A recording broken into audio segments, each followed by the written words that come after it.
It shall be the policy of this nation to regard any nuclear missile launched from Cuba against any nation in the Western Hemisphere as an attack by the Soviet Union on the United States, requiring a full retaliatory response upon the Soviet Union. The Cuban Missile Crisis represented not only the most visible moment in the history of U.S. Cuba relations, but also in Cuba's relationship with Russia, which would ultimately outlive the USSR itself. Today, the United States of America is changing its relationship with the people of Cuba.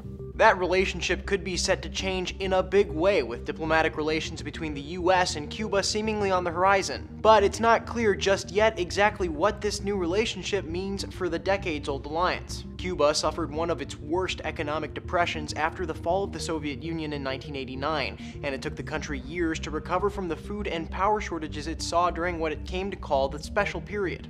Since then, both Russia and Cuba have actively pursued diplomatic ties. Vladimir Putin made the island his first stop on this summer's Latin American tour and forgave some $32 billion Cuba owed the Soviet Union. In exchange, well, the same thing Cuba's always given Russia: strategic access to the US, namely a former Soviet base at Lourdes, southwest of Havana. At least that's what a Russian newspaper reported in July, that Russia would be reopening a Soviet-era base that was used to spy on the US, and it didn't take long for a story that juicy to get picked up by international outlets. The Kremlin naturally denied the story, which coincided with worsening relations between the US and Russia. Instead, it focused on its business ties with Cuba.